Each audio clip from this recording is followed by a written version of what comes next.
जय हिंद दोस्तों, स्वागत है आप सभी का आपके अपने परिवार द लॉजिकल साइंस में। मैं हूं आलोक सिंह आतिश और आज के इस वीडियो सेशन में हम लोग डिस्कस करने वाले हैं फिजिक्स के जितने भी चैप्टर हैं उन सभी के फार्मूला की। जी हाँ दोस्तों, जैसा कि आप सबों को मालूम है कि कल से आपका एग्जाम शुरू होने वाला है और ऐसे में फिजिक्स के सभी चैप्टर का फार्मूला का रिविजन करना बहुत ही जरूरी है। तो बने रहिएगा वीडियो के अंत तक। फिजिक्स के जितने भी चैप्टर हैं और उसके जो भी इंपॉर्टेंट फार्मूला है आज के इस सेशन से आपका रिवीजन हो जाएगा। तो आइए बिना अपने समय को गंवाए हुए शुरू करते हैं आज के इस सेशन की और देखते हैं एग्जाम रेलेवेंट क्या कुछ सीख पाते हैं। मेरे मित्र, अगर हम लोग पहले चैप्टर की बात करें फिजिक्स में तो पहला चैप्टर हम लोगों का कौन होता है? आप सभी कहेंगे कि गुरु जी फर्स्ट चैप्टर जो है वो होगा मोशन एंड टाइम। कौन सा होगा? Motion and time. ध्यान में रखिएगा, इसी को हम लोग हिंदी में क्या कहते हैं? इसी को हम लोग हिंदी में गति एवं समय कहते हैं। गति एवं समय कहते हैं। और मेरे मित्र, आपका ये चैप्टर बहुत ही इंपॉर्टेंट होता है और इस चैप्टर के फॉर्मूला से संबंधित भी कई क्वेश्चन आपको एग्जाम में देखने को मिलता है। ध्यान दीजिएगा कि अगर हम लोग मोशन एंड टाइम के पहले फॉर्मूला की बात करते हैं तो सबसे इंपॉर्टेंट फॉर्मूला क्या आ जाता है आपका? तो सबसे इंपॉर्टेंट फॉर्मूला आ जाता है स्पीड, जिसको हम लोग क्या कहते हैं? चाल कहते हैं। और मेरे मित्र, आप सभी क्या कहते हैं कि गुरुजी स्पीड इक्वल टू फॉर्मूला होता है डिस्टेंस बटा टाइम। क्या होता है फॉर्मूला? डिस्टेंस बटा टाइम, जिसको हम लोग क्या कहते हैं? दूरी बटा समय। ध्यान में रखिएगा, आप सभी साधारण रूप से ये भी कह सकते हैं कि गुरुजी दूरी और समय के अनुपात को चाल कहा जाता है। क्या कहेंगे? दूरी और समय के अनुपात को चाल कहा जाता है। और ध्यान में रखिएगा कि आपके क्वेश्चन में इन तीनों ही राशि में से कोई दो दिया हुआ रहे तो एक आप आसानी से निकाल सकते हैं। जैसे अगर आपके क्वेश्चन में वस्तु का स्पीड और डिस्टेंस दिया हुआ है तो आप टाइम निकाल सकते हैं। क्वेश्चन में अगर डिस्टेंस और टाइम दिया हुआ है तो स्पीड निकाल सकते हैं, और अगर आपको क्वेश्चन में स्पीड और टाइम दिया हुआ है तो डिस्टेंस निकाल सकते हैं। ये आपका पहला इंपॉर्टेंट फॉर्मूला हो जाता है। दूसरा इंपॉर्टेंट फॉर्मूला है आपका वेलोसिटी, जिसको हम लोग क्या कहते हैं? वेग कहते हैं। और मेरे मित्र, आप सभी ध्यान में रखेंगे कि वेग के लिए हम लोग फॉर्मूला क्या लिखते हैं? आप सभी कहेंगे गुरुजी डिस्प्लेसमेंट बटा टाइम लिखते हैं। क्या लिखते हैं? डिस्प्लेसमेंट बटा टाइम लिखते हैं। ध्यान में रखिएगा कि डिस्प्लेसमेंट को हम लोग क्या कहते हैं हिंदी में? इसी को हम लोग हिंदी में विस्थापन कहते हैं। और टाइम है नीचे, ये क्या हो जाएगा सर? विस्थापन बटा समय हो जाएगा। मेरे मित्र, जिस तरह स्पीड में कोई भी दो राशि दिया हुआ रहता है इस फॉर्मूला में तो आप तीसरा निकाल सकते हैं, उसी तरह इस फॉर्मूला में भी अगर आपको क्वेश्चन में दो राशि दिया हुआ है तो एक को आसानी से निकाल सकते हैं। साथ ही ध्यान में रखेंगे कि मेरे मित्र, अगर हम लोग बात करेंगे किसकी? एवरेज स्पीड की। किसकी बात करेंगे? एवरेज स्पीड की, यानी कि औसत चाल की। तो आप सभी ध्यान में रखिएगा कि एवरेज स्पीड के लिए फॉर्मूला क्या हो जाएगा? टोटल डिस्टेंस बटा टोटल टाइम हो जाएगा। टोटल डिस्टेंस बटा टोटल टाइम हो जाएगा। ये क्या होगा? औसत चाल के लिए फॉर्मूला होगा। और साथ ही अगर हम लोग बात करेंगे किसकी? बात करेंगे हम लोग एवरेज वेलोसिटी की। किसकी बात करेंगे? एवरेज वेलोसिटी की, यानी कि औसत वेग की। किसकी बात करेंगे? औसत वेग की। तो आप सभी क्या कहेंगे कि गुरुजी अगर हमारे क्वेश्चन में विस्थापन और समय दिया हुआ है तब जो हमारा औसत वेग होगा वो क्या हो जाएगा? कुल विस्थापन बटा समय। कुल विस्थापन बटा समय, यानी कि टोटल डिस्प्लेसमेंट बटा टाइम जो है वो क्या कहलाएगा? एवरेज वेलोसिटी कहलाएगा। ध्यान में रखिएगा, जब आपके क्वेश्चन में विस्थापन और समय की चर्चा की जाएगी तब आप ये फॉर्मूला लगाएंगे। लेकिन अगर आपके क्वेश्चन में इफ इन अ क्वेश्चन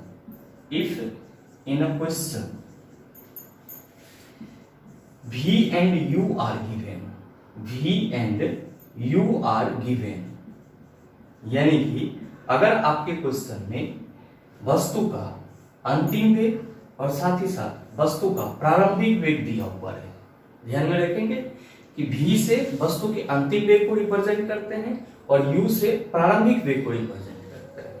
तो अगर आपके क्वेश्चन में वस्तु का अंतिम वेग और प्रारंभिक वेग दिया हुआ है तब जो औसत वेग होगा, यानी कि तब जो आपका एवरेज वेलोसिटी होगा, तब जो आपका एवरेज वेलोसिटी होगा वो क्या हो जाएगा, तो आप सभी याद रखना, तब हमारा average velocity u plus V बटा 2 हो जाएगा। क्या हो जाएगा, u प्लस वी बटा 2 हो जाएगा। ये आपका क्या हो जाता है, स्पीड वेलोसिटी एवरेज वेलोसिटी के लिए फॉर्मूला हो जाता है, और साथ ही साथ एवरेज स्पीड के लिए फॉर्मूला हो जाता है।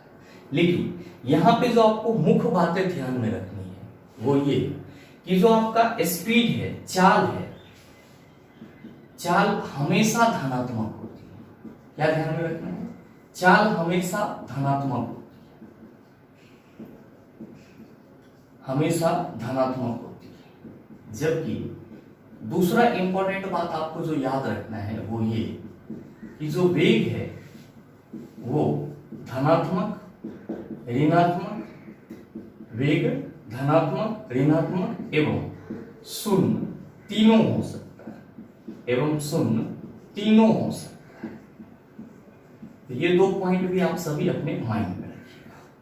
साथ ही मेरे बेटा आप सभी ये भी ध्यान में रखेंगे कि जब हम लोग डिस्टेंस की बात करते हैं, दूरी की बात करते हैं, तो फॉर्मूला तो स्पीड इनटू टाइम हो जाएगा। तो सवाल ये है कि गुरुजी क्या दूरी धनात्मक, ऋणात्मक, जीरो में से कुछ होगा? आप सभी कहेंगे कि गुरुजी दूरी जो है वो रास्ते का टोटल लंबाई होता है, या हम कह सकते हैं कि दो बिंदुओं के बीच की कुल लंबाई है, और ये अदिश राशि होती है। और हम सभी हमेशा ये कहते हैं कि दूरी जो है वो हमेशा धनात्मक होता है, ये कभी भी निगेटिव और जीरो नहीं होता है।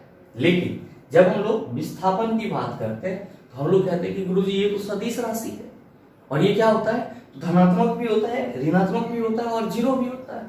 चूंकि चाल निकालने के लिए हमको डिस्टेंस का सहारा लेना पड़ता है, और डिस्टेंस जो है ये हमेशा धनात्मक होता है, इसलिए हमने बोला कि चाल हमेशा धनात्मक होगा। लेकिन वेग निकालने के लिए हम लोग को किसका सहारा लेना होता है, विस्थापन का। और अभी जस्ट आपने डिस्कस करा कि विस्थापन जो है वो धनात्मक भी हो सकता है, साथ ही साथ ऋणात्मक भी हो सकता है और शून्य भी हो सकता है। हम ये भी कह सकते हैं कि वेग धनात्मक, ऋणात्मक एवं शून्य तीनों हो सकता है। ये आपका क्या है सर, तो बेसिक फॉर्मूला है। अब सवाल ये है कि गुरुजी अगर कोई वस्तु चलना प्रारंभ करेगी, अगर कोई वस्तु चलना प्रारंभ करेगी, तो जाहिर सी बात है कि जब वो चल रही होगी तब उसका वेग कुछ और होगा। और अगर हम ज्यादा एक्सीलरेट करते हैं या ज्यादा एक्सेलरेशन लाते हैं तो तब उसका वेग अलग होगा, यानी कि समय के सापेक्ष कुछ न कुछ वेग में परिवर्तन होगा। तो मेरे मित्र आप सभी ध्यान में रखेंगे कि वेग में परिवर्तन की दर को ही हम लोग क्या कहते हैं, त्वरण कहते हैं।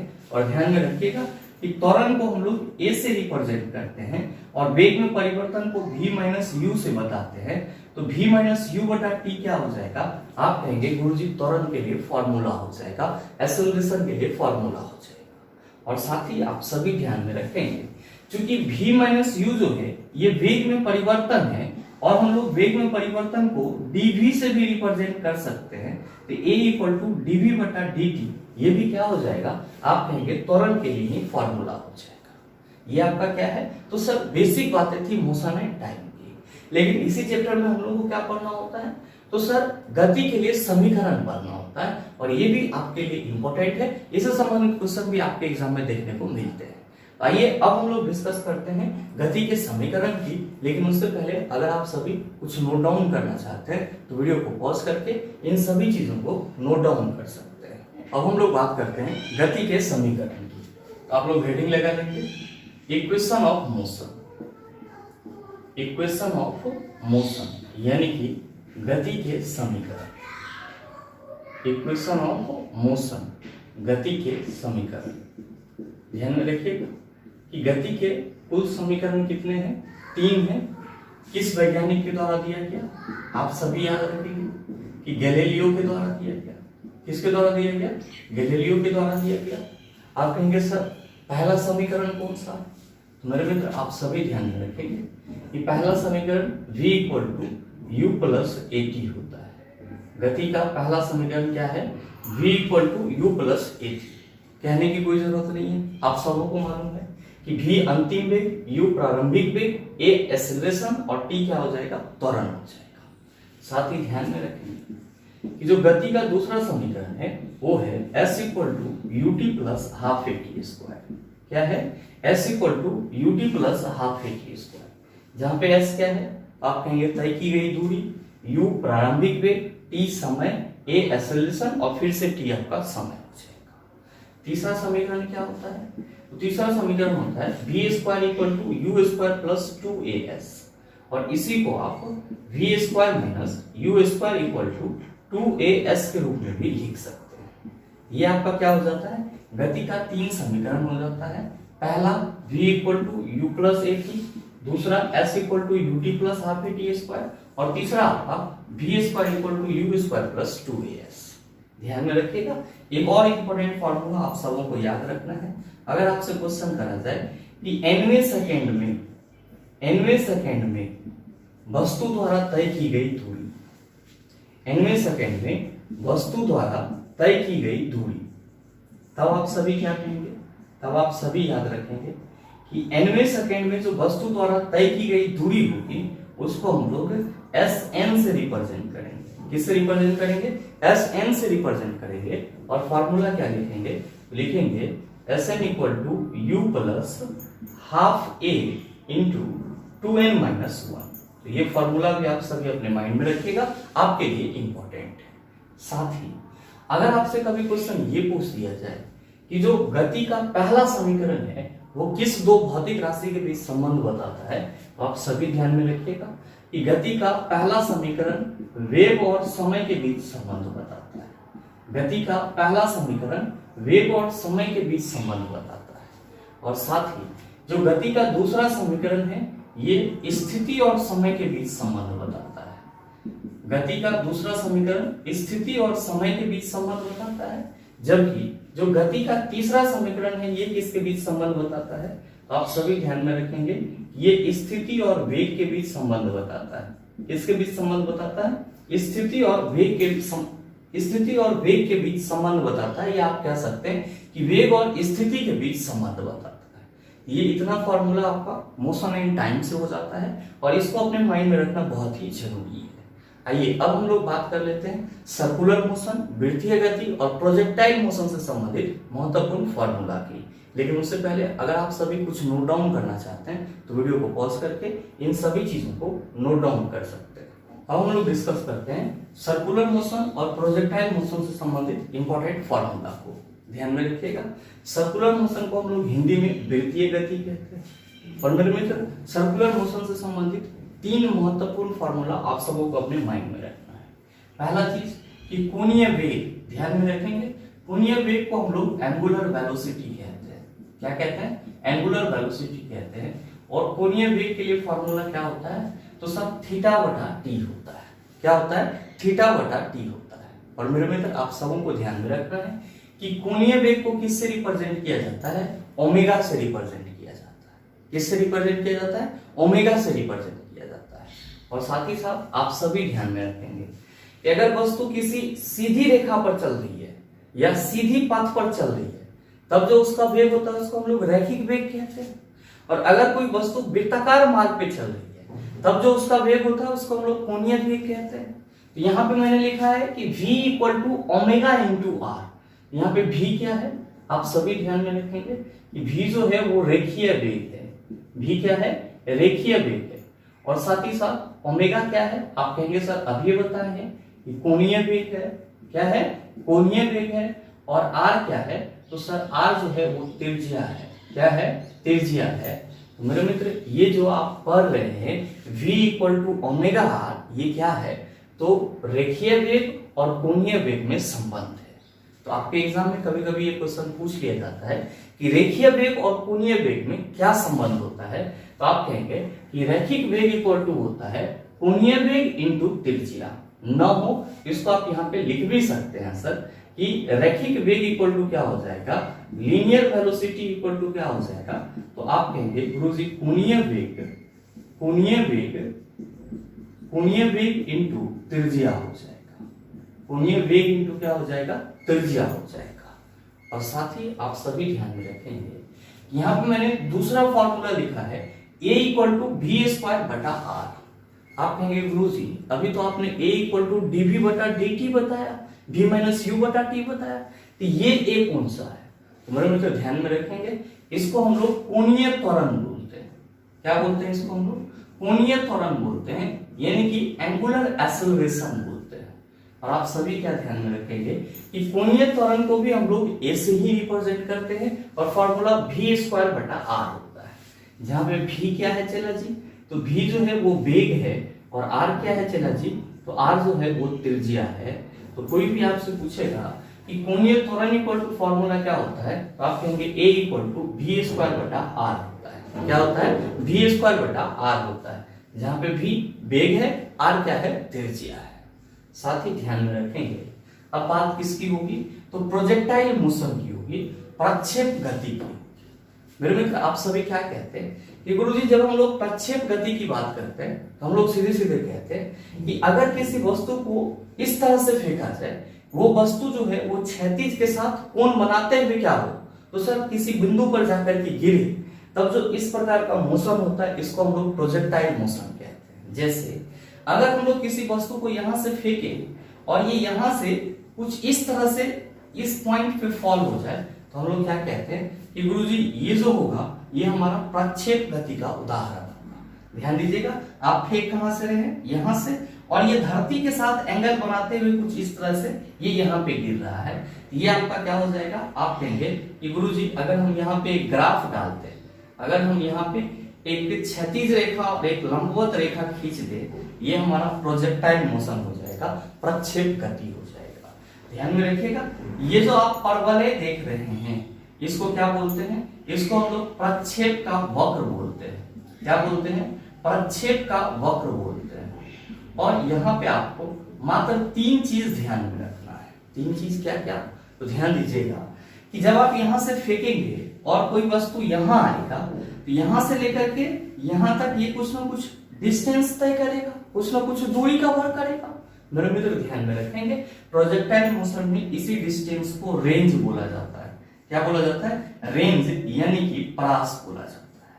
क्या कहिएगा कि प्रोजेक्टाइल मोशन में वस्तु के इनिशियल स्टेट से लेकर के फाइनल स्टेट तक का जो डिस्टेंस होता है वो क्या कहलाता है? रेंज, यानी कि परास कहलाता है। और भाई मेरे आप सभी ध्यान में रखना, ये जो आप देख रहे हैं ये क्या है? तो सर ये ऊंचाई है। क्या है सर? ऊंचाई है। और साथ ही साथ आप सभी ध्यान में रखेंगे कि यहां से वस्तु को यहां तक आने में कुछ ना कुछ समय भी लगेगा, और इस समय को हम लोग टाइम ऑफ फ्लाइट कहते हैं, यानी कि उड्डयन काल कहते हैं। और उड्डयन काल, परास और ये जो आपका ऊंचाई है, तीनों के लिए फॉर्मूला आप सबों को याद रखना है। पहला चीज ध्यान में रखेंगे कि उड्डयन काल को हम लोग टी से रिप्रेजेंट करते हैं। उड्डयन काल को हम लोग किससे रिप्रेजेंट करते हैं? टी से। इंग्लिश में टाइम ऑफ फ्लाइट कहते हैं। फॉर्मूला क्या होता है? 2u sin थीटा बटा g होता है। क्या होता है फॉर्मूला? 2u sin थीटा बटा g होता है। और साथ ही जो आपका h है ये क्या है? आप कहेंगे गुरुजी ये तो ऊंचाई है, और ऊंचाई के लिए फॉर्मूला क्या लिखेंगे आप? तो ऊंचाई के लिए फॉर्मूला लिखेंगे u square sin square theta बटा 2g। ये फॉर्मूला आप अपने माइंड में रखिएगा। नेक्स्ट ये आपका क्या है? आप सभी ध्यान में रखेंगे कि गुरुजी परास को r से रिप्रेजेंट किया जाता है, और फॉर्मूला क्या होगा? u स्क्वायर sin 2 थीटा बटा g। मेरे मित्र ध्यान में रखेंगे कि जो मैक्सिमम रेंज होगा, r मैक्सिमम कितना डिग्री एंगल पे होगा? आप सभी को मैंने बताया है कल ही के सेशन में 45 डिग्री के एंगल पे होगा।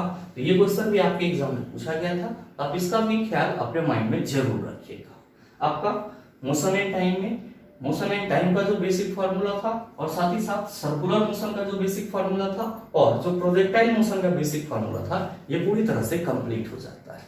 आइए अब हम लोग डिस्कस करते हैं force and laws of motion से संबंधित इंपॉर्टेंट फार्मूला की। लेकिन उससे पहले अगर आप सभी कुछ नोट डाउन करना चाहते हैं तो वीडियो को पॉज करके इन सभी चीजों को नोट डाउन कर सकते हैं।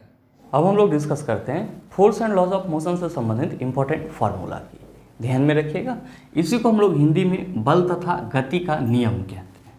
और यहाँ पे आपको ज़्यादा से ज़्यादा 3 से 4 इंपॉर्टेंट फार्मूला को अपने माइंड में रखना है। कौन कौन सा? तो पहला आपका फार्मूला हो जाता है F इक्वल टू ma।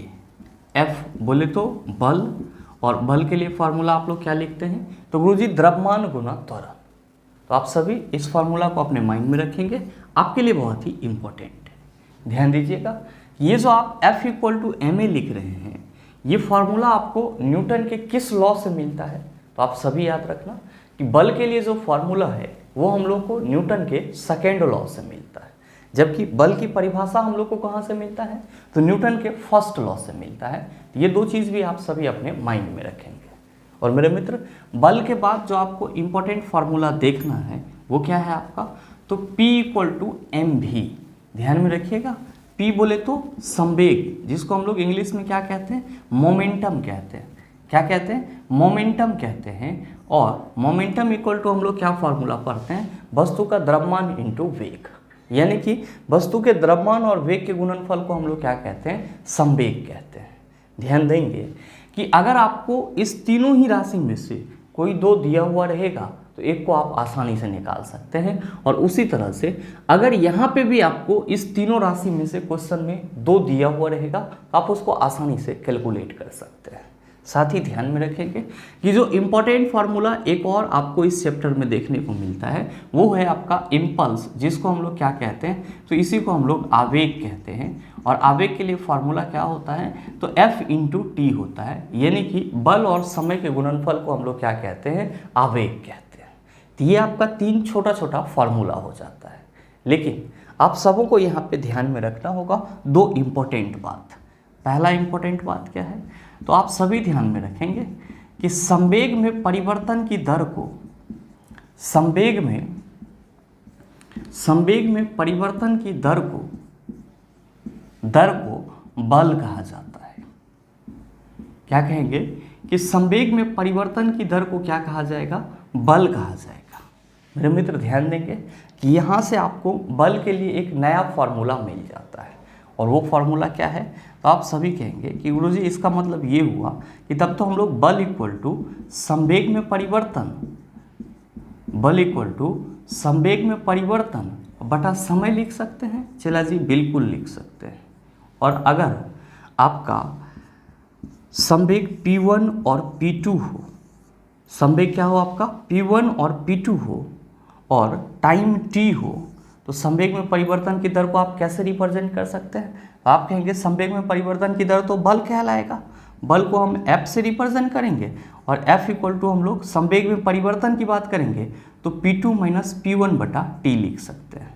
क्या लिख सकते हैं, P2 - P1 बटा t लिख सकते हैं। तो ये क्या हो जाता है, संवेग में परिवर्तन के दर का आप कह सकते हो कि सर बल के रूप में निरूपण हो जाता है, या संवेग में जो परिवर्तन की दर होती है उसी को क्या कहा जाता है, बल कहा जाता है। आप कहेंगे चलो सर ये तो हो गया, लेकिन मेरे मित्र ध्यान देंगे कि यहाँ से आप एक और इम्पॉर्टेंट डेरिवेशन निकाल सकते हैं। क्या, कि जब आप F = P2 - P1 बटा t कह रहे हैं, तो चला जी अगर क्रॉस मल्टीप्लिकेशन किया जाए यहाँ पे, तो आप क्या कह सकते हैं कि P2 - P1 = Ft हो जाएगा। P2 - P1 = क्या हो जाएगा, Ft हो जाएगा। तो आप सभी ध्यान देंगे कि यहाँ पे P2 - P1 क्या है, आप कहेंगे सर संवेग में परिवर्तन है। क्या है, संवेग में परिवर्तन, यानी कि संवेग में चेंज है। और Ft क्या है, तो आप कहेंगे सर आवेग है। तो मेरे मित्र आप सभी ध्यान में रखेंगे, संवेग में परिवर्तन को हम लोग आवेग कहते हैं, संवेग में परिवर्तन को हम लोग क्या कहते हैं, आवेग कहते हैं, और संवेग में परिवर्तन की दर को हम लोग क्या कहते हैं, बल कहते हैं। साथ ही आप सभी ध्यान में रखेंगे कि अगर वस्तु का द्रव्यमान कांस्टेंट हो लेकिन उसका वेग परिवर्तित हो रहा हो समय के सापेक्ष, तब जो F के लिए फॉर्मूला होता है वो क्या होता है, तो आप सभी कहेंगे कि गुरुजी तब जो F के लिए फॉर्मूला होगा वो mv - mu बटा t हो जाएगा। ध्यान दीजिएगा कि यहाँ पे ये भी संवेग में परिवर्तन ही है। mv अंतिम संवेग, mu प्रारंभिक संवेग, तो मास यहाँ से हम कॉमन ले लेते हैं, तो F = क्या हो जाएगा, m × v - u बटा t हो जाएगा।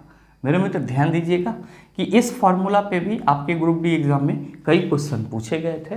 ये फार्मूला याद रखना भी बहुत ही ज़रूरी है। और साथ ही साथ आप सभी ध्यान में रखेंगे कि अगर हम लोग बात करते हैं संवेग संरक्षण सिद्धांत की, laws of conservation of momentum की,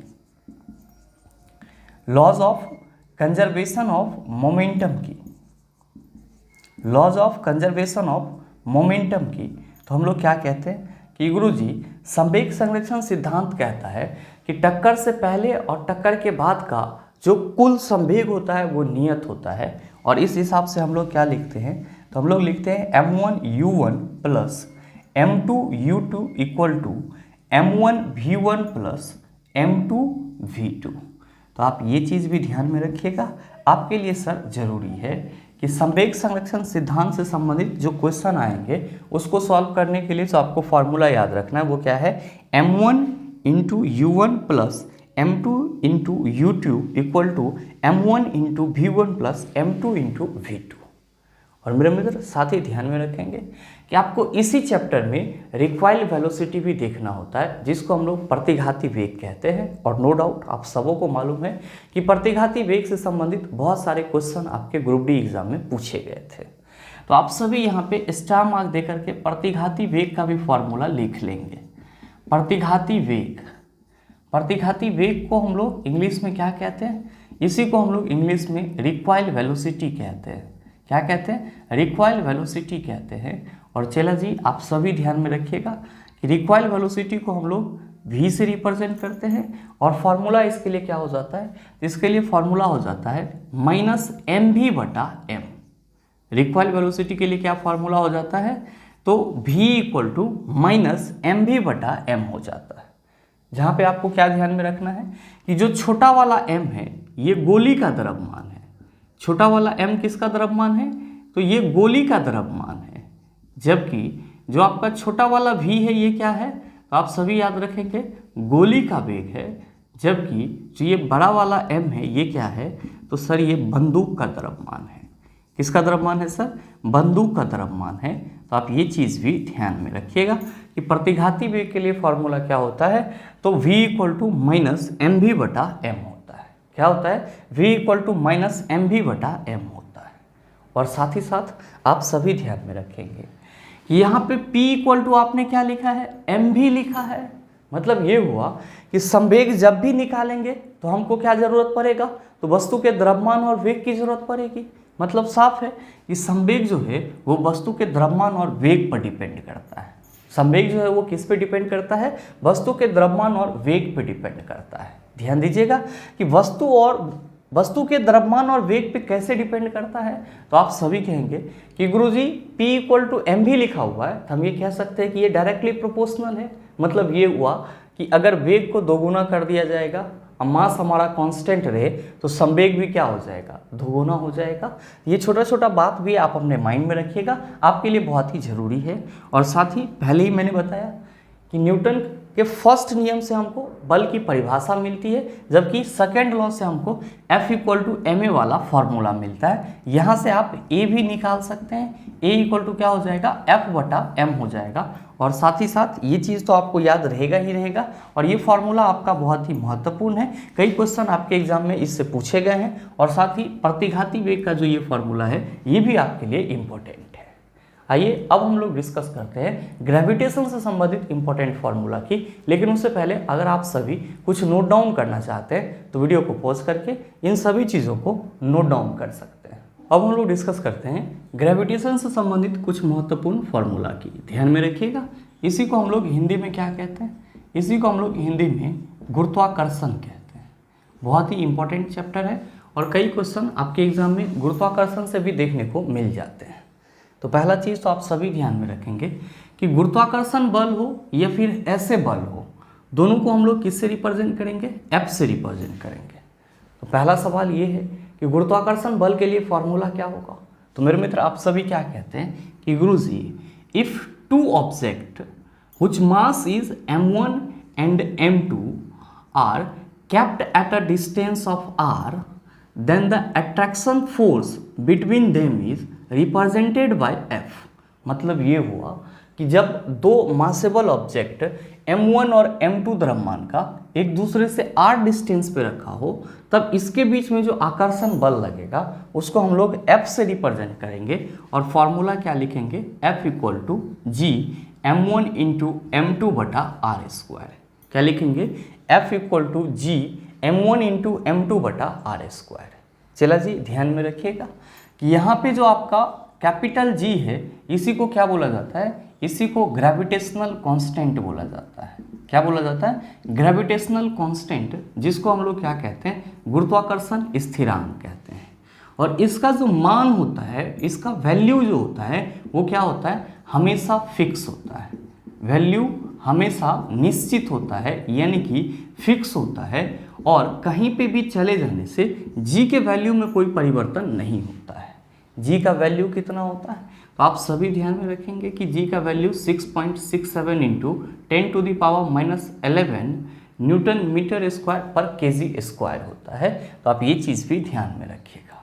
और साथ ही आप सभी ध्यान में रखेंगे कि यहाँ पे जो कि F equal to G m1 into m2 बटा आप आर स्क्वायर कह रहे हैं, तो अगर आप क्रॉस मल्टीप्लिकेशन करेंगे तो जी m1 into m2 equal to आप क्या लिख सकते हैं, तो सर एफ आर स्क्वायर लिख सकते हैं। और यहाँ से g इक्वल टू आप क्या लिख सकते हैं, एफ आर स्क्वायर बटा m1 इंटू m2 लिख सकते हैं। ये आपका क्या हो जाता है, गुरुत्वाकर्षण स्थिरांक के लिए फॉर्मूला हो जाता है। गुरुत्वाकर्षण बल के लिए फॉर्मूला क्या होगा, तो आप कहेंगे कि गुरुजी गुरुत्वाकर्षण बल के लिए जो हमारा फॉर्मूला होगा वो हो जाएगा F equal to G m1 into m2 बटा आर स्क्वायर। जबकि जो गुरुत्वाकर्षण स्थिरांक है उसके लिए फॉर्मूला क्या हो जाएगा, तो G equal to F R square बटा m1 इंटू m2। और G का वैल्यू तो आप कहेंगे 6.67 इंटू 10⁻11। ध्यान में रखेंगे कि गुरुत्वाकर्षण के लिए सार्वत्रिक नियम न्यूटन के द्वारा दिया गया, जबकि गुरुत्वाकर्षण का जो ये वैल्यू है इसकी खोज किसने करा, तो इसकी खोज हेनरी कैवेंडिश नामक वैज्ञानिक ने करा। किसने करा, तो आप सभी ध्यान में रखना, हेनरी कैवेंडिश नामक वैज्ञानिक ने करा। ये भी आपके लिए इम्पोर्टेंट है, आप सभी इसका खास ख्याल रखेंगे। साथ ही आपको इसी चैप्टर में जो अनदर फार्मूला देखना होता है वो होता है गुरुत्वीय त्वरण का। ध्यान में रखिएगा कि गुरुत्वीय त्वरण को हम लोग किससे रिप्रेजेंट करते हैं, गुरुत्वीय त्वरण को हम लोग छोटा वाला जी से रिप्रेजेंट करते हैं। किससे रिप्रेजेंट करते हैं, छोटा वाला जी से रिप्रेजेंट करते हैं। और इसके लिए हम लोग फार्मूला क्या पढ़ते हैं, तो गुरुजी इसके लिए फार्मूला हो जाता है जी एम ई बटा आर ई स्क्वायर। क्या फार्मूला हो जाता है, जी एम ई बटा आर ई स्क्वायर। मेरे मित्र आप सभी ध्यान में रखेंगे, यहाँ पे एम ई क्या है, तो आप सभी ध्यान में रखिएगा, ये पृथ्वी का द्रव्यमान है। एम ई क्या है, पृथ्वी का द्रव्यमान है। आर ई क्या है, तो आप सभी याद रखना कि आर ई जो है ये पृथ्वी की त्रिज्या है। क्या है, पृथ्वी की त्रिज्या है। तो आप सभी क्या कहेंगे कि गुरुत्वीय त्वरण के लिए जो फॉर्मूला होता है वो जी एम ई बटा आर ई स्क्वायर होता है। आप सबों को यहाँ पे ध्यान में रखना होगा कि सर जो गुरुत्वीय त्वरण है ये वस्तु के द्रव्यमान से स्वतंत्र होता है, या आप ये भी कह सकते हैं कि गुरुत्वीय त्वरण वस्तु के द्रव्यमान पर निर्भर नहीं करता है। गुरुत्वीय त्वरण वस्तु के द्रव्यमान पर निर्भर नहीं करता है। ये इंपॉर्टेंट पॉइंट है सर, आप सभी अपने माइंड में रखेंगे। यहाँ पे हम IMP करके लिख देते हैं कि जो गुरुत्वीय त्वरण का वैल्यू होता है ये वस्तु के द्रव्यमान पर निर्भर नहीं करता है। फॉर्मूला GME बटा RE स्क्वायर। और चला जी आप सभी ध्यान में रखना कि जो ये गुरुत्वीय त्वरण का मान है ये क्या होता है, तो सर परिवर्तित होते रहता है। अगर हम लोग पृथ्वी तल पे विषुवत रेखा पे चले जाएंगे तो वहाँ पे गुरुत्वीय त्वरण का मान क्या होगा, आप कहेंगे सर कम होगा। लेकिन अगर हम लोग ध्रुव पे चले जाएंगे तो वहाँ पे गुरुत्वीय त्वरण का मान क्या होगा, आप कहेंगे सर ज़्यादा होगा। अगर हम लोग पृथ्वी के तल से ऊपर जाएंगे तो गुरुत्वीय त्वरण का मान घटेगा। पृथ्वी तल से हम लोग नीचे जाएंगे तो गुरुत्वीय त्वरण का मान घटेगा। ये सब चीज़ भी आप अपने माइंड में रखिएगा, आपके लिए इम्पोर्टेंट है। साथ ही ध्यान में रखेंगे कि चंद्रमा पर गुरुत्वीय त्वरण कितना होता है, तो पृथ्वी के गुरुत्वीय त्वरण का 1/6 होता है। कितना होता है, पृथ्वी के गुरुत्वीय त्वरण का 1/6 होता है। और साथ ही आप सभी ध्यान में रखिएगा इस तीनों फार्मूला के अलावे जो अगला फार्मूला है वो है कि वेट इक्वल टू होता है mg, जहाँ पे m क्या है वस्तु का द्रव्यमान, g क्या है गुरुत्वीय त्वरण। ध्यान में रखिएगा कि वेट को ही हम लोग क्या कहते हैं, भार कहते हैं। और भार के लिए फॉर्मूला हम लोग कहते हैं कि द्रव्यमान इंटू गुरुत्वीय त्वरण हो जाता है। क्या हो जाता है, द्रव्यमान इंटू गुरुत्वीय त्वरण हो जाता है। तो आप ये चीज़ भी अपने माइंड में रखिएगा, आपके लिए बहुत ही जरूरी है। मेरे मित्र आप सभी ध्यान में रखेंगे कि भार भी क्या है, एक प्रकार का बल है।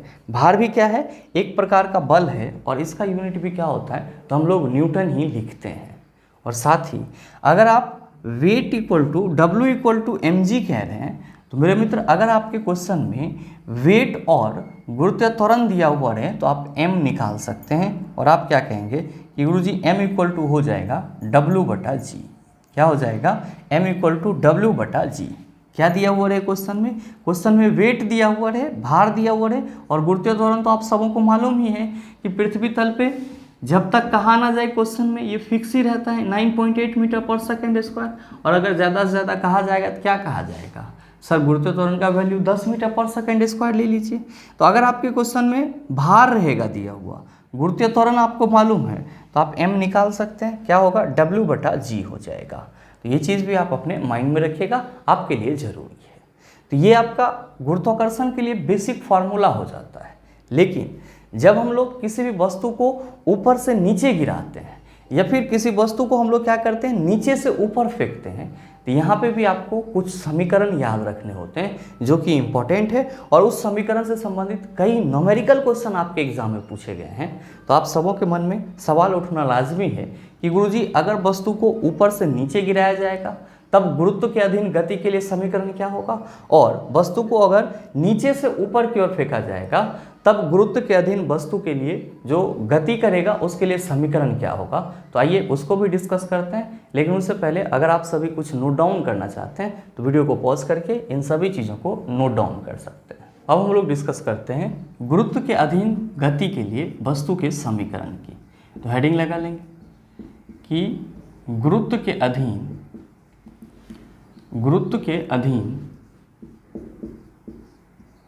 गति के लिए समीकरण।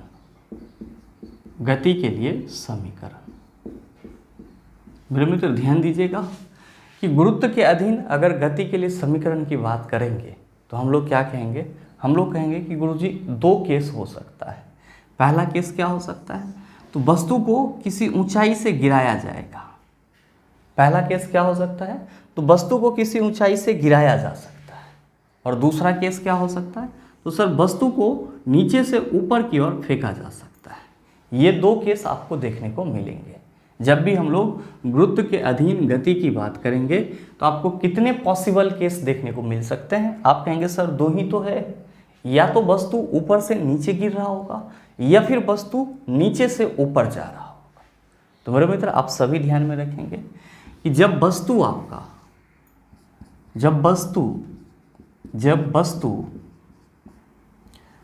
ऊपर से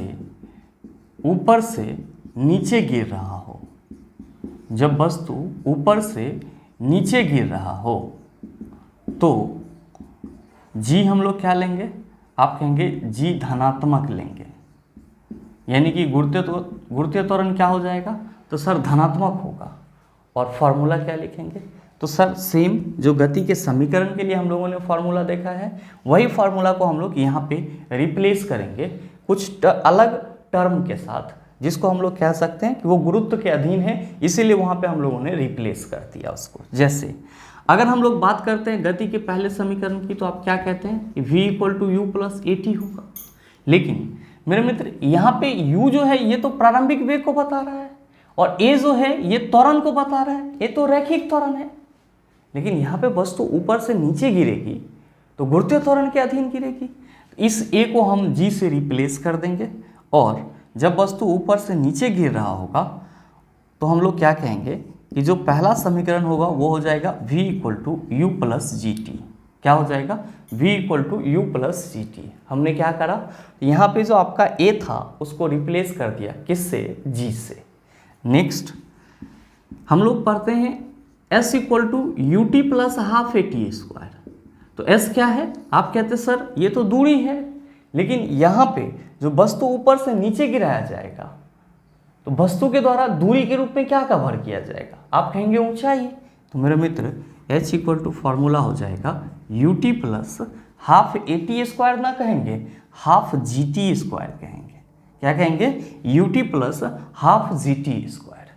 और साथ ही ध्यान देंगे कि आपका तीसरा इंपॉर्टेंट फॉर्मूला क्या आ जाएगा, तो तो आप सभी ध्यान में रखेंगे कि जिस तरह हम लोग V square equal to U square plus 2as कहते हैं, इस तरह से हम लोग वी स्क्वायर इक्वल टू क्या कह सकते हैं, यू स्क्वायर प्लस 2gh कह सकते हैं।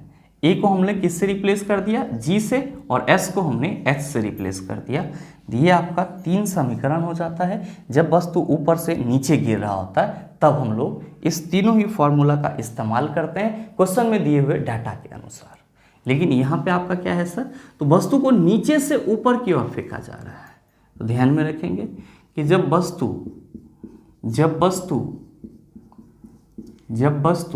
नीचे से ऊपर की ओर जाता है, नीचे से ऊपर की ओर जाता है, तो जी हम लोग निगेटिव लेते हैं, यानी कि जी ऋणात्मक होता है। जी क्या होता है, ऋणात्मक होता है। मेरे मित्र ध्यान देंगे कि अगर हम किसी भी वस्तु को नीचे से ऊपर की ओर फेंकेंगे तो जाहिर सी बात है कि सर जैसे जैसे वो ऊपर जाते जाएगा उसका वेग घटता चला जाएगा।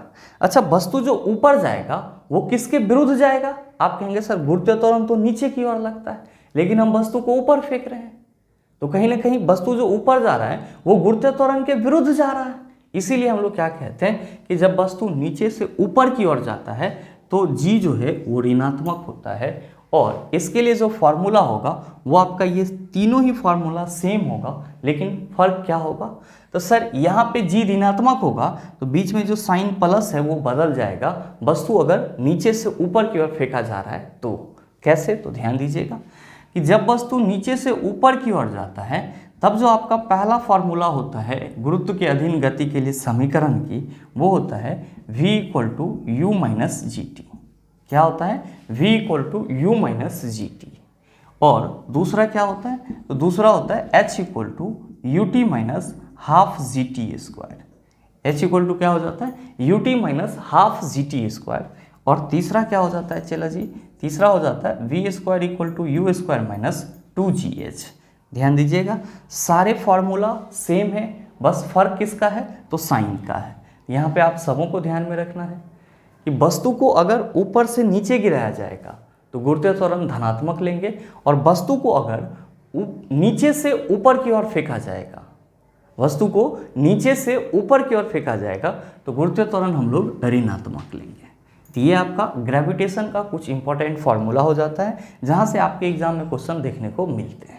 आइए अब हम लोग डिस्कस करते हैं वर्क, एनर्जी एंड पावर से संबंधित इंपॉर्टेंट फार्मूला को। लेकिन उससे पहले अगर आप सभी कुछ नोट डाउन करना चाहते हैं तो वीडियो को पॉज करके इन सभी चीज़ों को नोट डाउन कर सकते हैं। अब हम लोग बात करते हैं वर्क, एनर्जी एंड पावर के महत्वपूर्ण फार्मूला की। दोस्तों ध्यान में रखिएगा, सबसे पहला चीज़ कि जो वर्क है इसी को हम लोग हिंदी में कार्य कहते हैं, एनर्जी को ऊर्जा कहते हैं, और साथ ही साथ पावर को हम लोग शक्ति कहते हैं। और बहुत ही महत्वपूर्ण बात आप सबों को जो ध्यान में रखना है वो ये कि ये आपका कार्य, ऊर्जा और शक्ति तीनों ही क्या है, अदिश राशि है। तीनों ही क्या है, अदिश राशि है, यानी कि स्केलर क्वांटिटी है। और ध्यान दीजिएगा कि पहला फॉर्मूला जो आप सबों को याद रखना है वो है आपका वर्क का। क्या कहते हैं कि गुरुजी वर्क इक्वल टू फॉर्मूला होता है Fs। ध्यान देंगे, F क्या है, बल, S क्या है, विस्थापन। मेरे मित्र ये फॉर्मूला हम लोग कब लगाते हैं, तो जब हमारे क्वेश्चन में बल और विस्थापन के बीच में कोण की चर्चा नहीं की जाती है। लेकिन जब हमारे क्वेश्चन में बल और विस्थापन के बीच में कोण की चर्चा की जाती है तब हम लोग कौन सा फॉर्मूला लगाते हैं, तब हम लोग formula work equal to Fs cos theta लगाते हैं। क्या लगाते हैं, Fs cos थीटा लगाते हैं, जहाँ पे F तो आपका बल ही होगा, S विस्थापन होगा, और cos थीटा क्या हो जाएगा, तो आप सभी ध्यान में रखना कि बल एवं विस्थापन के बीच का कोण हो जाएगा, बल एवं विस्थापन के बीच का कोण हो जाएगा। तो आप सभी इस चीज़ को ध्यान में रखेंगे कि कार्य इक्वल टू फॉर्मूला बल गुना विस्थापन होता है, लेकिन जब हमारे क्वेश्चन में बल और विस्थापन के बीच में कोण दिया हुआ रहेगा तब कार्य इक्वल टू फॉर्मूला क्या हो जाएगा, Fs cos थीटा हो जाएगा।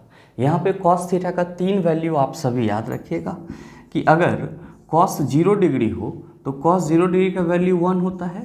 तो बल और विस्थापन के बीच में अगर 0 डिग्री का एंगल बन रहा होगा तो किया गया कार्य हमारा धनात्मक होगा और मैक्सिमम होगा।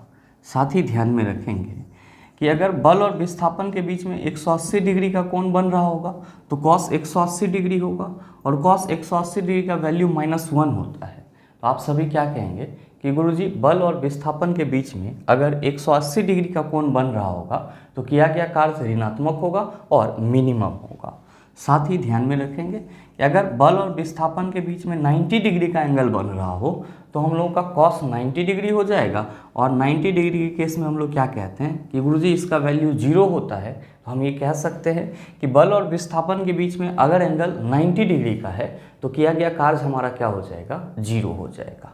ये कार्य के लिए आपका 2 महत्वपूर्ण फार्मूला हो जाता है। और साथ ही साथ आप सभी ध्यान में रखेंगे कि जब भी हम लोग कार्य निकालने की बात करेंगे तो हमको बल चाहिए होगा, विस्थापन चाहिए होगा और बल और विस्थापन के बीच का कोण चाहिए होगा। तो हम ये कह सकते हैं कि कार्य जो है वो बल पे डिपेंड करता है, विस्थापन पे डिपेंड करता है और बल और विस्थापन के बीच बने कोण पे डिपेंड करता है।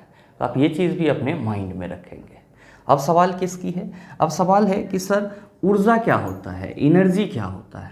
तो मेरे मित्र आप सभी कहते हैं कि कार्य करने की जो क्षमता होती है वही ऊर्जा कहलाती है।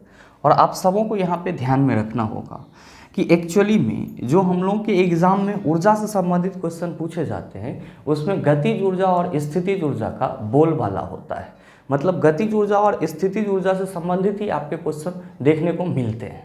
तो आप पहला चीज़ ये ध्यान में रखेंगे कि जब हम लोग बात करते हैं यांत्रिक ऊर्जा की, मैकेनिकल एनर्जी की, तो हम लोग क्या कहते हैं कि गुरुजी जो मैकेनिकल एनर्जी होता है वो गतिज ऊर्जा प्लस स्थितिज ऊर्जा का योग होता है।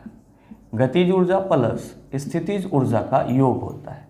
चला जी ध्यान में रखिएगा कि मैकेनिकल एनर्जी इक्वल टू आप शॉर्ट फॉर्म में ये भी लिख सकते हैं कि काइनेटिक एनर्जी को हम लोग के से रिप्रेजेंट करते हैं और स्थितिज ऊर्जा को हम लोग पी से, ये क्या हो जाएगा, एम ई इक्वल टू के प्लस पी हो जाएगा। क्या हो जाएगा, एम ई इक्वल टू के प्लस पी।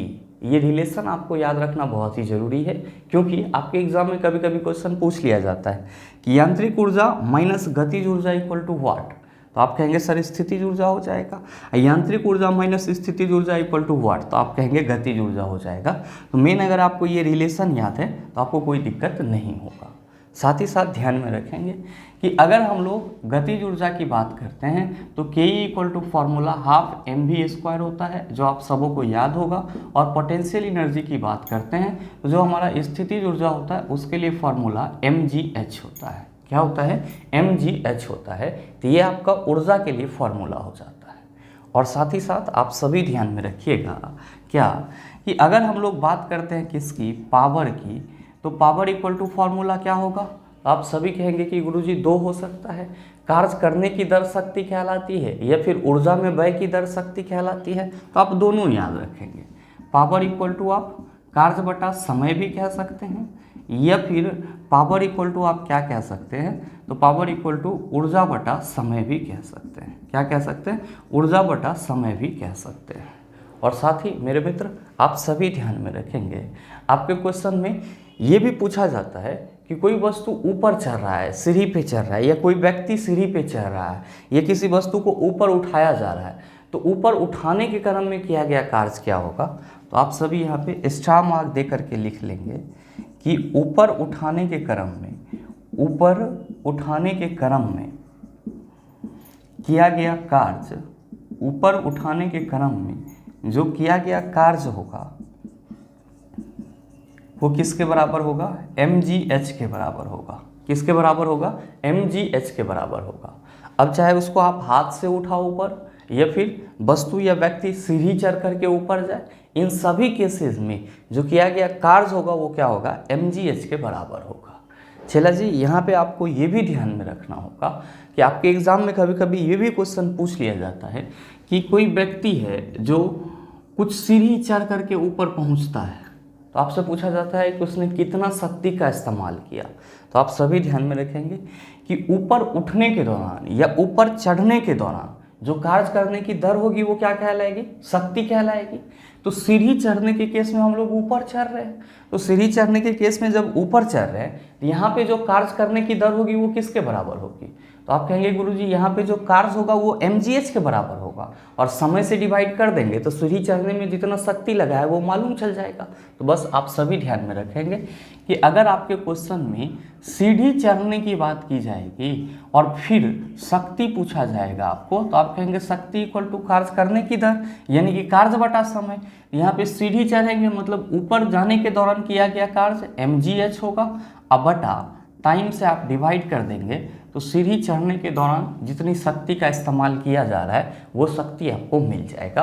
और ये फॉर्मूला भी आपका इम्पोर्टेंट है, तो आप इसका भी ख्याल रखिएगा। कभी कभी आपके एग्जाम में ये क्वेश्चन भी पूछ देता है कि गतिज ऊर्जा और संवेग में क्या संबंध होता है। बहुत ही इंपॉर्टेंट रिलेशन है चेला जी, आप सभी ध्यान में रखेंगे कि गतिज ऊर्जा का एक और फॉर्मूला होता है और वो होता है p²/2m। क्या होता है? p²/2m, जहाँ पे p क्या है चेला? तो p है संवेग, p क्या है? संवेग, और m क्या है? तो आप सभी ध्यान में रखना, वस्तु का द्रव्यमान है। क्या है? वस्तु का द्रव्यमान है। तो ये इंपॉर्टेंट है आपके लिए, आप इसका ख्याल रखेंगे। साथ ही ध्यान में रखेंगे कि अगर आपसे क्वेश्चन ये पूछा जाए कि एक यूनिट ऊर्जा जो है वो कितना जूल के बराबर होती है, तो आप कहेंगे 3.6 × 10⁶ जूल के बराबर होती है। कितना जूल के बराबर होती है?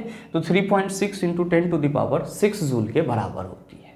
और साथ ही ध्यान में रखिएगा कि अगर आपसे क्वेश्चन ये पूछा जाए कि कोई घर है जिसमें कोई 1000 वाट का बल्ब है जो लगातार जो है वो 4 दिन तक चलता है, लगातार जो है 4 दिन तक चलता है और पर डे 4 दिन तक वो 2-2 घंटा चलता है, तब उसके द्वारा कितना यूनिट ऊर्जा खपत की जाएगी? तो इस केसेस में आप सभी क्या याद रखेंगे कि कितना यूनिट ऊर्जा खपत की जाएगी, कितना यूनिट ऊर्जा खपत की जाएगी। इस केस में जो आपका फॉर्मूला होगा वो क्या होगा? तो जितना वाट का आपका इलेक्ट्रिक अप्लायंसेस है वो, और जितना देर वो चल रहा है पर डे वो, और जितना दिन वो चल रहा है वो, तीनों को गुना करके 1000 से डिवाइड दे देंगे तो कितना यूनिट खपत हुआ है ये चीज़ हमको पता चल जाएगा। तो ये फॉर्मूला भी आपके लिए इम्पोर्टेंट है, आप इसका खास ख्याल रखेंगे। वर्क, एनर्जी एंड पावर से संबंधित अगर आपको कुल मिला करके इतना सा फॉर्मूला मालूम रहता है तो मेरे ख्याल से इस चैप्टर से संबंधित जो भी क्वेश्चन फॉर्मूला बेस्ड होंगे उसको आप आसानी से सॉल्व कर सकते हैं। आइए अब हम लोग डिस्कस कर लेते हैं हीट से संबंधित कुछ इंपॉर्टेंट और बेसिक फार्मूला की। लेकिन उससे पहले अगर आप सभी कुछ नोट डाउन करना चाहते हैं तो वीडियो को पॉज करके इन सभी चीज़ों को नोट डाउन कर सकते हैं। अब हम लोग डिस्कस कर लेते हैं हीट से संबंधित इंपॉर्टेंट फार्मूला की। ध्यान में रखिएगा, हीट को ही हम लोग हिंदी में उष्मा कहते हैं, और बहुत ज़्यादा फार्मूला इस चैप्टर से आपको नहीं याद रखना है। एक इम्पॉर्टेंट चीज़ आप सबों को ध्यान में रखना है, क्योंकि बहुत ज़्यादा क्वेश्चन आपके इस रिलेशन से पूछे गए थे। डिग्री सेल्सियस और डिग्री फ़ारेनहाइट में क्या रिलेशन होता है ये चीज़ आप ज़रूर याद रखेंगे। क्या रिलेशन होता है? आप कहेंगे गुरुजी कई बार आपने अपने सेशन में बताया है, फिर भी आप सभी ध्यान में रखेंगे। C/5 = F-32/9। क्या होता है सर? डिग्री सेल्सियस और डिग्री फ़ारेनहाइट में रिलेशन, तो आप कहेंगे C/5 = F-32/9। और साथ ही ध्यान में रखेंगे कि आपको value of Celsius and kelvin scale भी ध्यान में रखना होगा, क्योंकि आपके एग्जाम में डिग्री सेल्सियस को केल्विन में कैसे बदला जाता है और जो आपका केल्विन होता है उसको डिग्री सेल्सियस में कैसे बदला जाता है, इससे संबंधित भी कई क्वेश्चन पूछे गए थे। बस आपको नॉर्मली ध्यान में रखना है कि अगर हम लोग को किसी भी टेम्परेचर को केल्विन में ले जाना, यहाँ पे T जो है वो टेम्परेचर के लिए है और K केल्विन के लिए, तो अगर हमको डिग्री सेल्सियस को केल्विन में बदलना है, क्या करना है सर? डिग्री सेल्सियस को केल्विन में बदलना है, तो डिग्री सेल्सियस में हम लोग क्या करेंगे? 273 जोड़ देंगे। अगर हमको डिग्री सेल्सियस को केल्विन में बदलना है तो क्या करेंगे? डिग्री सेल्सियस में 273 जोड़ देंगे। और साथ ही अगर हमको केल्विन को डिग्री सेल्सियस में बदलना है तो हमारा T degree Celsius equal to क्या हो जाएगा? तो सर केल्विन में से 273 घटा लेंगे। तो अरेंज फॉर्म में इस तरह से याद रख लेंगे, और ऐसे ना याद रहेगा तो आप सभी ध्यान में रखिएगा कि अगर कोई पूछ देगा कि 100 डिग्री सेल्सियस कितना केल्विन होगा, तो आप कहेंगे इसमें 273 जोड़ देंगे, ये हो जाएगा हमारा 373 केल्विन। और अगर कोई क्वेश्चन ये पूछ दे कि 373 केल्विन डिग्री सेल्सियस में कितना होगा, तो आप कहेंगे 273 एकरा में से घटा देंगे तो 0 0 100 डिग्री सेल्सियस हो जाएगा। तो ये आसान विधि से आप याद रख सकते हैं, ऐसे ही इसको भी आप याद रख सकते हैं। और एक छोटा सा फॉर्मूला गुप्त ऊष्मा, अगर पूछा गया तो ठीक है, ना पूछा गया तो कोई बात नहीं है। गुप्त ऊष्मा इक्वल टू आप लोग फार्मूला याद रख लेंगे Q/m। ऐसे इसका जो बेसिक फार्मूला होता है वो होता है Q = ml, तो आप ये चीज़ भी ध्यान में रख सकते हैं।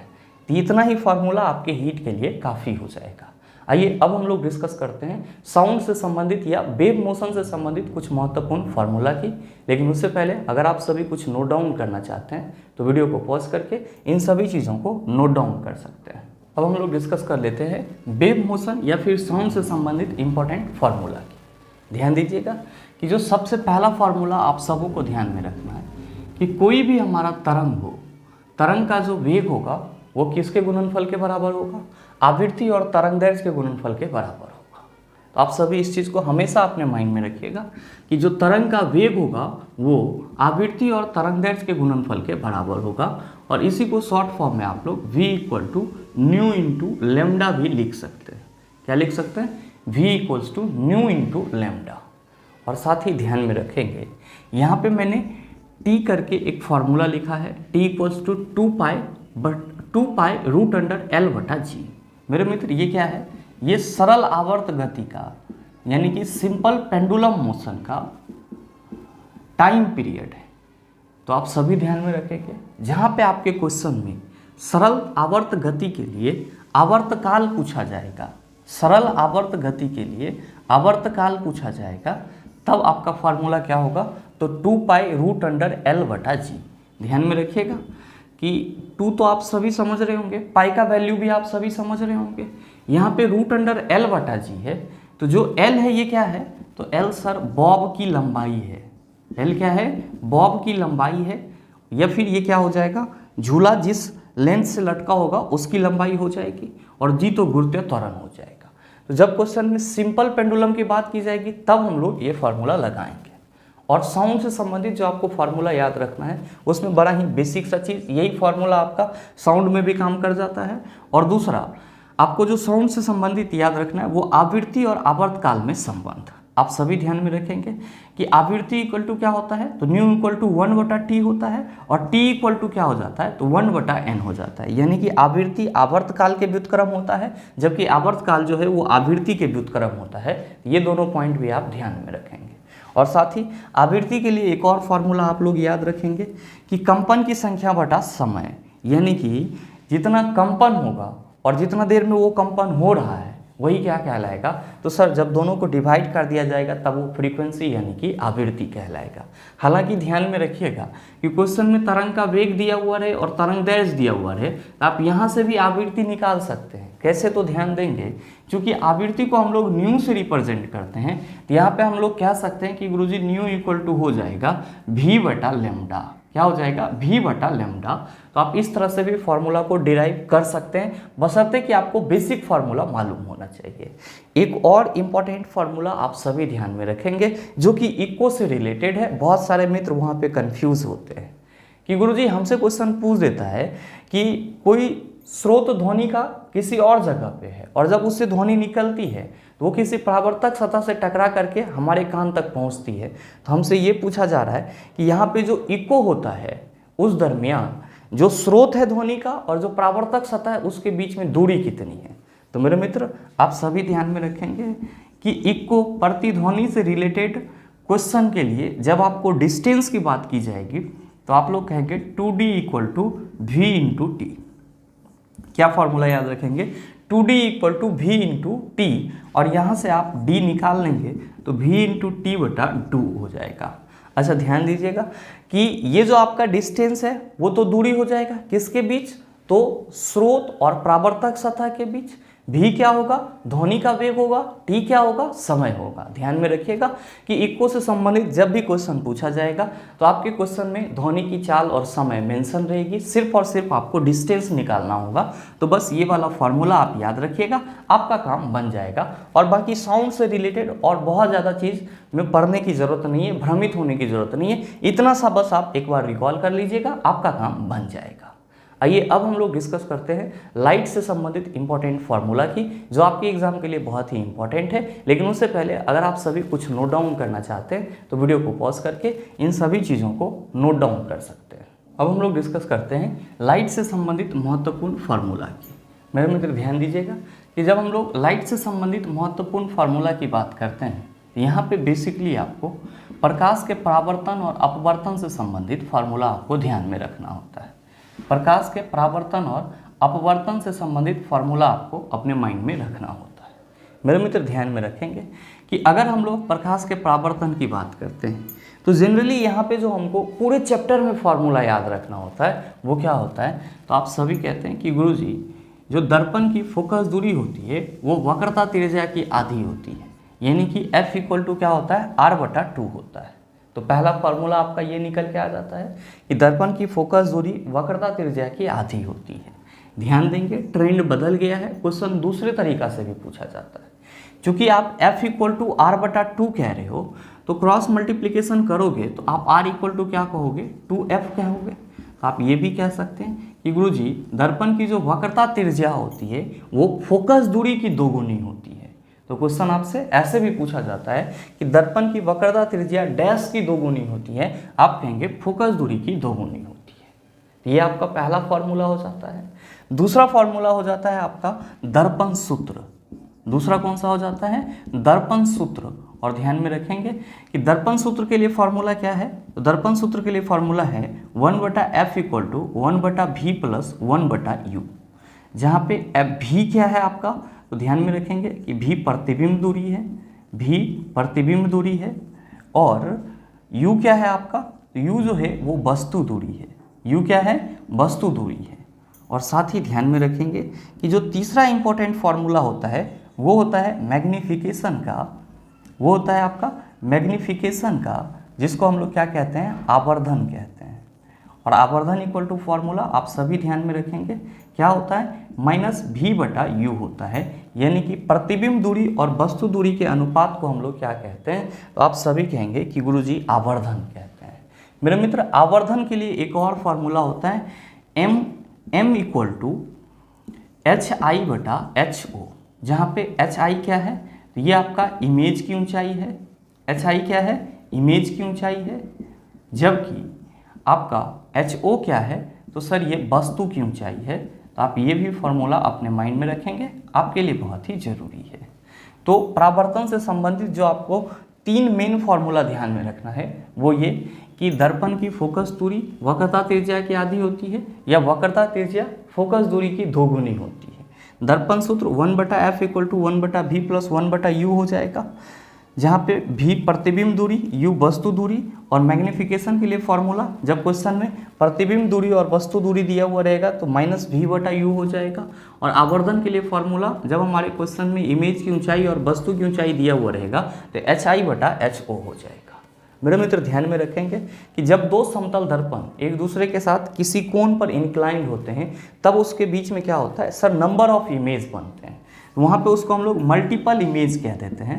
तो मल्टीपल इमेज के लिए फॉर्मूला क्या होता है, तो मल्टीपल इमेज के लिए फॉर्मूला होता है 360 डिग्री बटा θ-1। तो ये फॉर्मूला भी आप अपने माइंड में रखिएगा, आपके लिए इंपॉर्टेंट है। परावर्तन से संबंधित बस आपको इतना ही फॉर्मूला ध्यान में रखना है। आइए अब हम लोग डिस्कस कर लेते हैं अपवर्तन से संबंधित महत्वपूर्ण फॉर्मूला की। लेकिन उससे पहले अगर आप सभी कुछ नोट डाउन करना चाहते हैं तो वीडियो को पॉज करके इन सभी चीज़ों को नोट डाउन कर सकते हैं। अब हम लोग डिस्कस कर लेते हैं अपवर्तन से संबंधित महत्वपूर्ण फार्मूला की।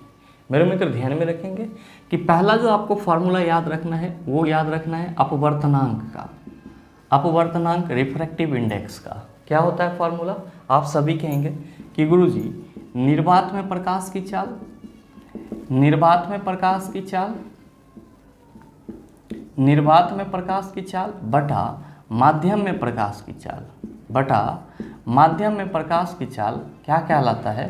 तो आप कहते हैं कि गुरुजी अपवर्तनांक कहलाता है। फॉर्मूला बहुत ही इंपॉर्टेंट है, आपके क्वेश्चन में अपवर्तनांक दिया हुआ रहता है और पूछ लिया जाता है माध्यम में प्रकाश की चाल क्या होगी। तो आप सभी को मालूम है कि निर्वात में प्रकाश की चाल 3.0 × 10⁸ मीटर पर सेकेंड होती है। तो इतना को सर हम लोग जब इस फार्मूला में पुट करेंगे तो हम किसी भी माध्यम में प्रकाश की चाल आसानी से निकाल सकते हैं, बल्कि हमको क्या दिया हुआ है, उस माध्यम में अपवर्तनांक दिया हुआ है। तो पहला फार्मूला तो आपका यहीं से आ जाता है। दूसरा आप सभी ध्यान में रखेंगे, कभी कभी स्नेल का नियम भी आपसे पूछ लिया जाता है। तो स्नेल का नियम क्या होता है? तो आप सभी कहते हैं कि गुरुजी साइन आई बटा साइन आर जो है वो कांस्टेंट होता है, यानी कि नियत होता है। और ये जो नियत है यही क्या है सर? तो अपवर्तनांक भी होता है किसी विशेष कलर के लिए। तो अपवर्तनांक के लिए ये दो महत्वपूर्ण फार्मूला आप अपने माइंड में रखेंगे। दूसरा जो आपको महत्वपूर्ण चीज़ यहाँ पे देखने को मिलता है वो है लेंस सूत्र। ध्यान दीजिएगा, दर्पण में आपने दर्पण सूत्र में क्या देखा कि 1/f = 1/v + 1/u होता है। यहाँ पे लेंस सूत्र क्या हो जाएगा? तो 1/f = 1/v - 1/u हो जाएगा। दर्पण रहेगा तो यहाँ पे प्लस हो जाएगा, लेंस होगा तो यहाँ पे क्या होगा? माइनस हो जाएगा।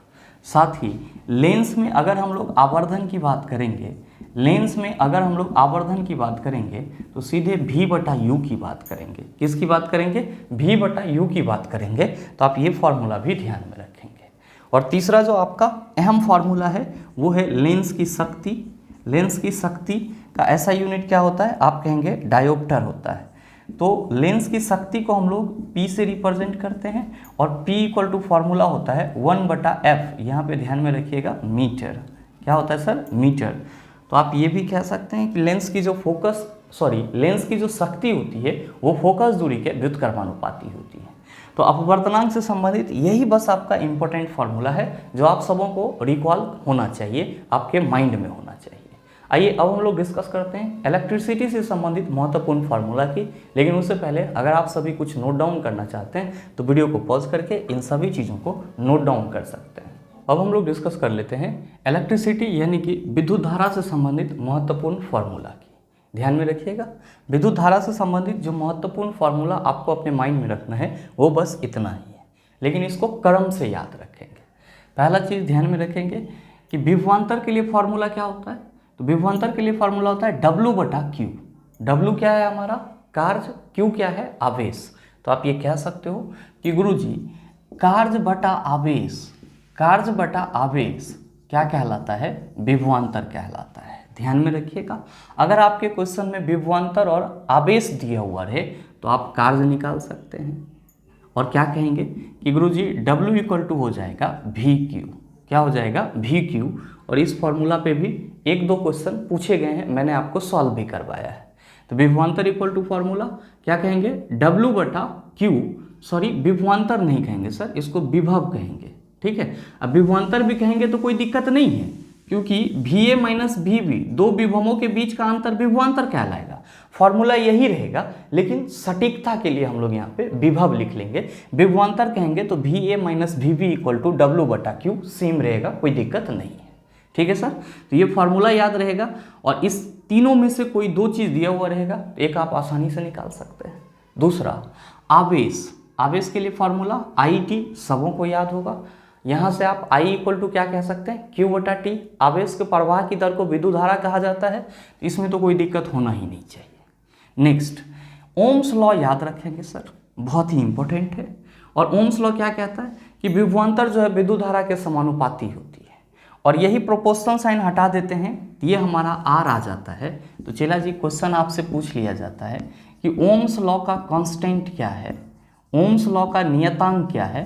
तो आप सभी ध्यान में रखना कि प्रतिरोध को क्या बोला जाता है? ओम्स लॉ का नियतांक बोला जाता है। क्या बोला जाता है? ओम्स लॉ का नियतांक बोला जाता है। और साथ ही ध्यान में रखेंगे कि इसी ओम्स लॉ से आपका I = क्या हो जाता है? V/R हो जाता है और R = क्या हो जाता है? V/I हो जाता है। साथ ही ध्यान में रखेंगे कि प्रतिरोध के लिए फॉर्मूला क्या लेते हैं? तो प्रतिरोध के लिए फॉर्मूला ρL/A लेते हैं। क्या लेते हैं? ρL/A। जहाँ पे रो क्या है, आप कहेंगे रेसिस्टिविटी यानी कि विशिष्ट प्रतिरोधकता है। एल तो सर प्रतिरोध की लंबाई, ए क्या है, अनुप्रस्थ काट का क्षेत्रफल है। तो प्रतिरोध के लिए फॉर्मूला आपका ये हो जाएगा। अगर प्रतिरोधकता की बात की जाएगी तो प्रतिरोधकता को हम लोग रो से रिप्रेजेंट करते हैं और फॉर्मूला क्या हो जाएगा, RA/L हो जाएगा।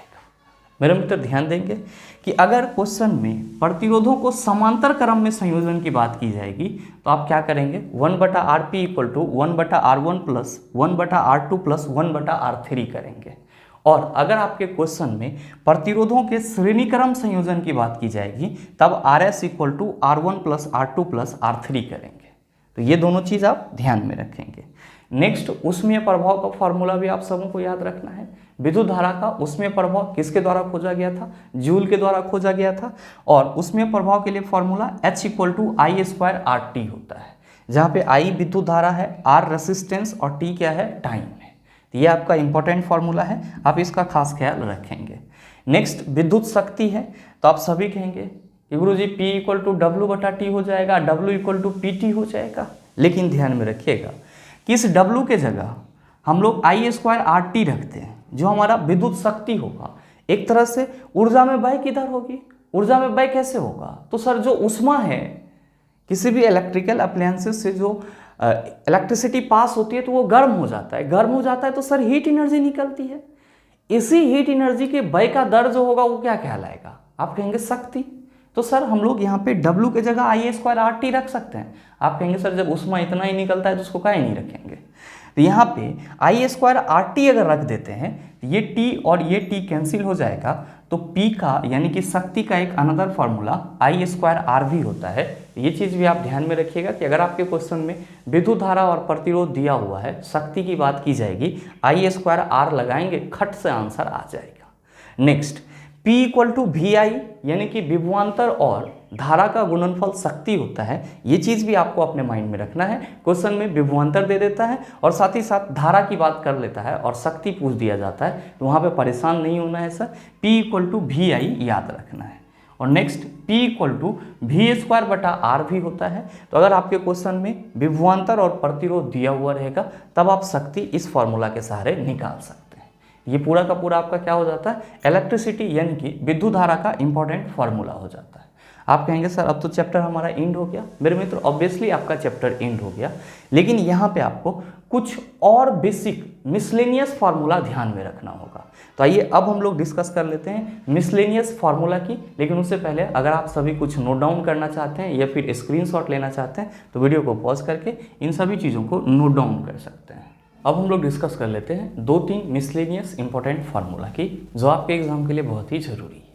पहला चीज़ आप सभी ध्यान में रखेंगे कि आपके एग्जाम में कभी कभी प्रेशर से रिलेटेड भी क्वेश्चन दे दिया जाता है, जिसको हम लोग दाब कहते हैं। तो आप सभी ध्यान में रखना कि प्रेशर इक्वल टू हम लोग क्या फार्मूला पढ़ते हैं, F/A पढ़ते हैं, यानी कि जो आपका बल और क्षेत्रफल का अनुपात होता है। ध्यान में रखिएगा कि F आपका क्या हो जाता है, तो सर बल हो जाता है, A क्षेत्रफल हो जाता है।